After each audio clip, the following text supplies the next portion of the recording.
And kanina po nabitin tayo dahil dito sa kayabangan ni Harry Roque, kaya pumatol po sa kanya itong si Risa Hontiveros, na sabi niya, ay tigilan mo na yung kadadakdak mo, umuwi ka muna dito at kailangan tigilan mo na yung pagiging pugante mo. Sagutin mo lahat ng mga katanungan laban sa'yo, mga kababayan. At sumagot naman po itong si Harry Roque na animoy mapuputulan na ng lieg at galit na sumisigaw itong si Roque, mga ka-GP. Ito po, panoorin natin.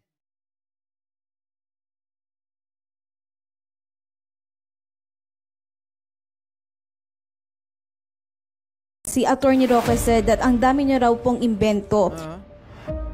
Umuwi muna siya, bitawan na niya yung buhay pugante niya. And he even encourages the public po na magsampa ng ethics complaint against you para mapatalsik sa Senado. Any comment po regarding this?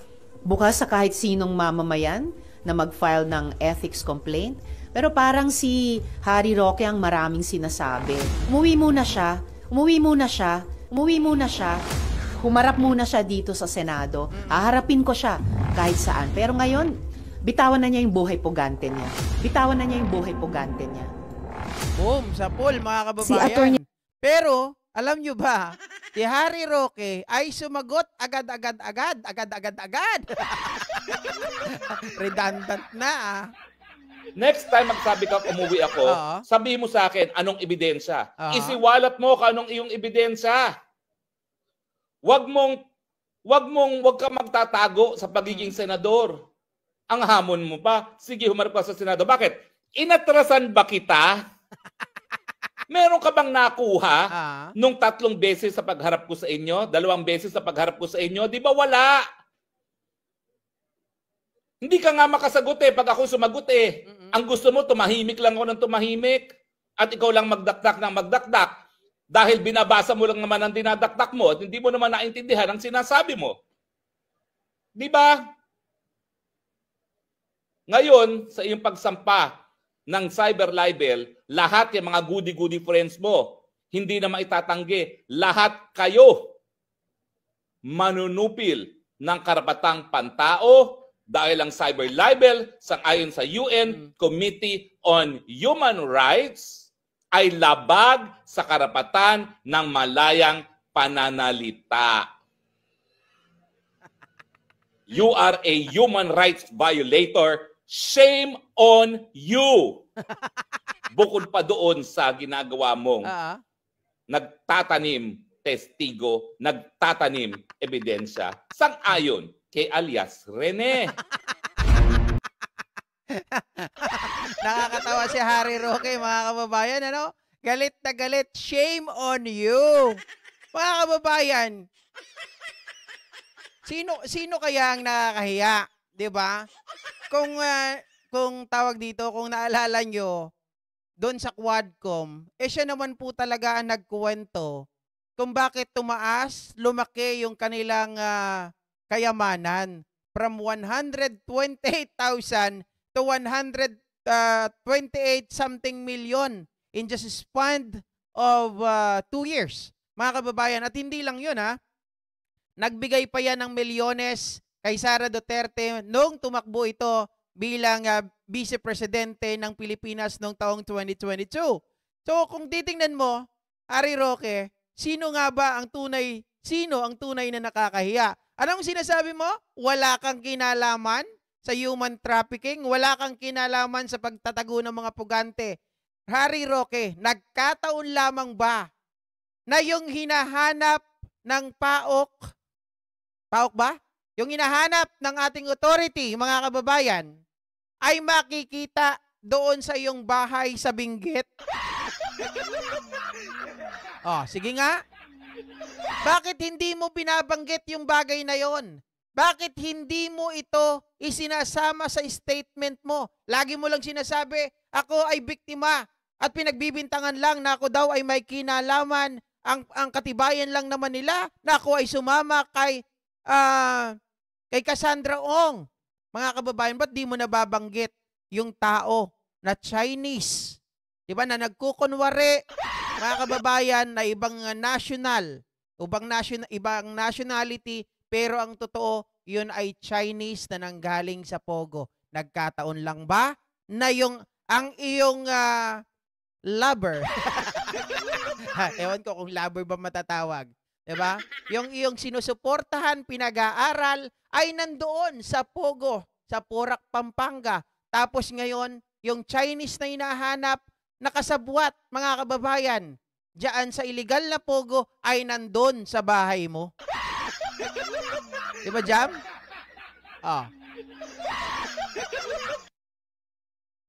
Kung totoo na wala kang kasalanan, Harry Roque, bakit hindi ka humarap?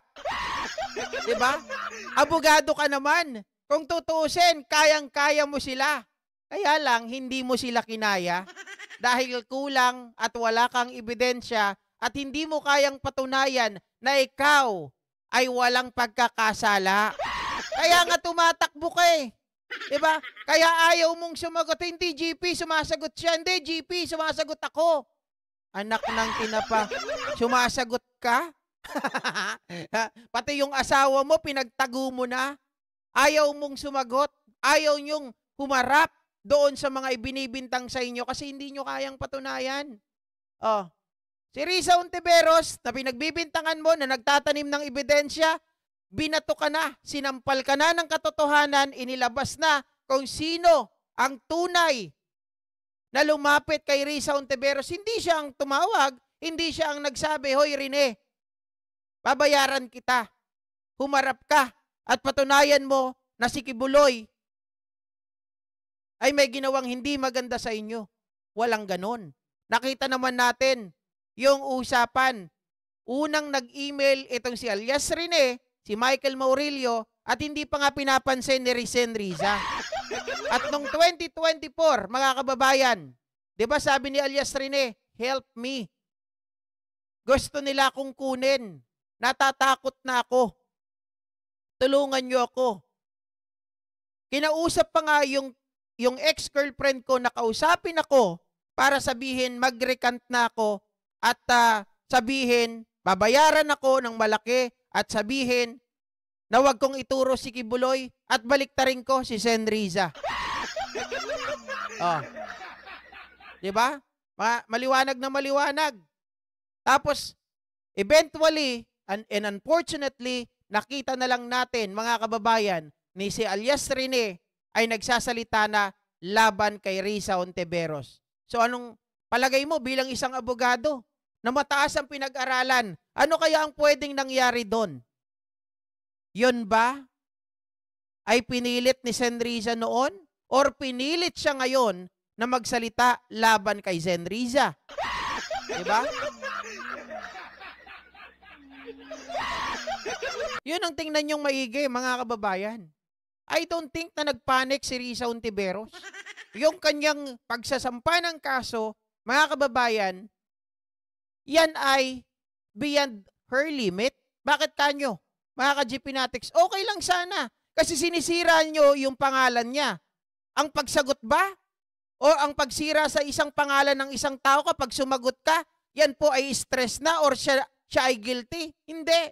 Ibig sabihin yan, mga kababayan, sabi ko nga sa inyo, hindi dito applicable na hindi ka sumagot doon sa nagbibintang sa'yo. Paano? Halimbawa, si Harry Roque, nagbibintang. Itong si Michael Murillo, pinagbibintangan si Sen Riza na binayaran daw niya ng milyon si alias Rene. Applicable ba na hindi sumagot si Sen Riza? Hindi. Dahil mga kababayan, kapag hindi siya sumagot, mas maniniwala tayo doon sa kasabihan na silence means yes. 'Di ba?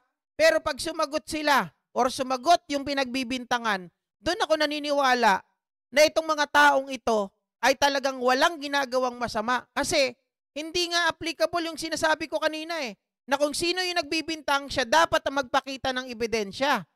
Although tama yon, mga kababayan, ayon sa batas, pero pagdating sa politika, kailangan sagutin mo agad kung sino yung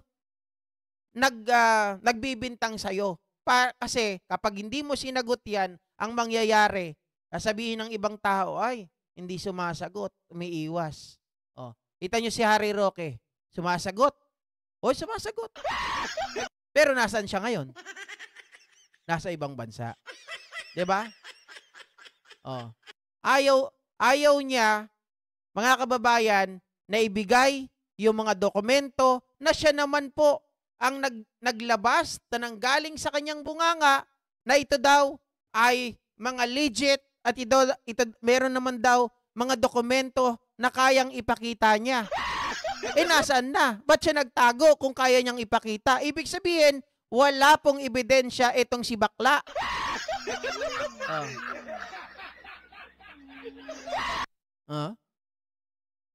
Ano? Kahit ipagtanggol si Risa, booking na booking? Anong booking na booking, mga kababayan? Sige nga, patunayan nyo nga na nagbayad si Senrisa, hindi puro dakdakla. Si Senrisa naglabas na ng kanyang naglabas na ng kanyang dokumento, naglabas ng kanyang ebidensya. Sabi ni alias Rene, si Risa ang unang kumontak sa kanya. Meron bang katibayan? Nakalagay doon, pinakita ko pa kanina. Anong nakasulat? Ang nanghihingi ng tulong sa kanya ay itong si alias Rene. Nanghihingi pa nga ng pera kung pwede siyang bilan ng laptop.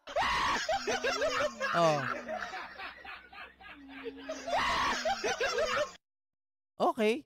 Kung hindi raw totoo, hindi magpapanik. Nagpanik? Ganun ang pagpapanik? Kawawa naman kayo. Magsabi ng pagpapanik.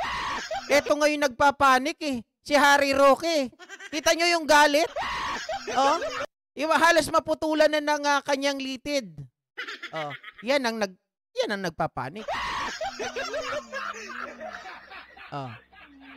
Sabi ni Eliseo, parang ang layo na ng pagkakilala ko kay Attorney Harry Roque ngayon kaysa noon. Malayong malayo talaga, mga kababayan. Bakit kanyo? Dati, siya po ay tagapagtanggol ng tawag dito, siya po ay abogado ng human rights. Ngayon, siya po ay nagtatanggol doon, mga kababayan, sa mga lumalabag sa human rights. Sabi niya dati, don't vote for Digong. Yan ay mamamatay tao. Nung napunta siya, kinuha siya ni Digong bilang spokesperson. Aba, mga kababayan, himudpwet itong si Harry Roque kay Digong. At di mo malaman kung saan-saan nanggaling yung kanyang yaman. Pati po, yung meron pa siyang issue ngayon tungkol po dyan sa lupa, dyan sa Bataas, na kinamkam para daw pagtayuan ng Pogo.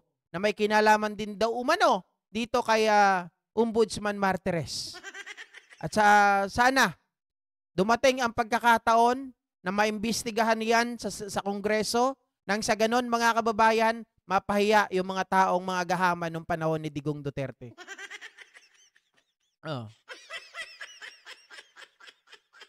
Oo, ha. Sino ba ang mahilig magtanim? Tingnan mo to, pakinggan mo to, ha.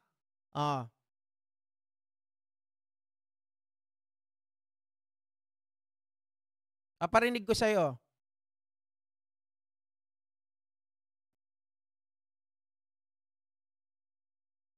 Uy, wala na. Teka lang. Paparinig ko sa'yo ito kung sino talaga.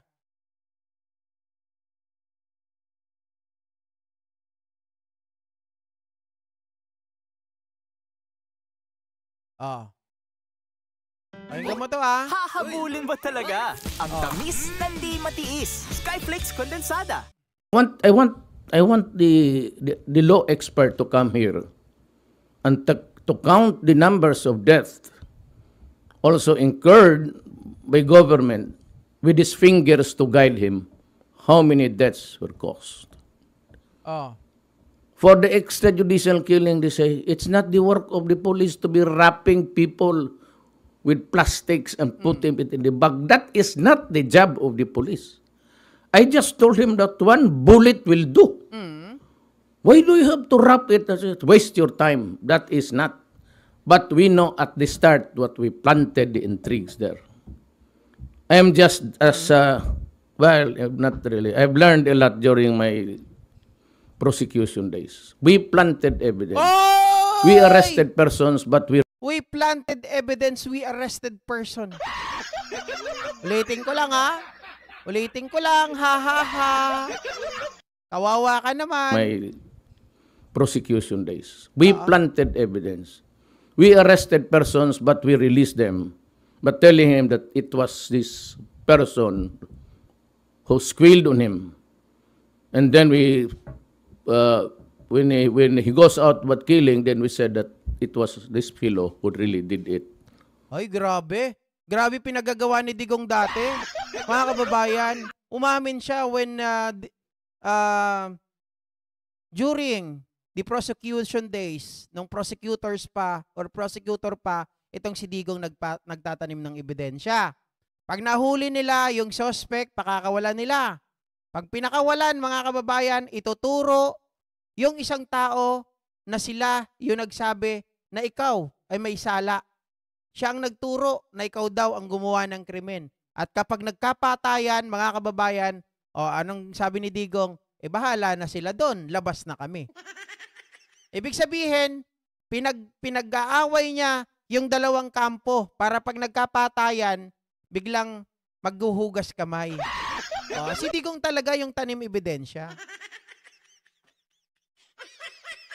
Diba? Kawawa naman, ha ha ha. Nasoplak ka ng sa sarili mong mga statement.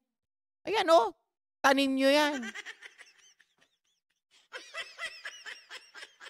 Diba? Yan ang tanim ebidensya. Sa pool, aray, uwi.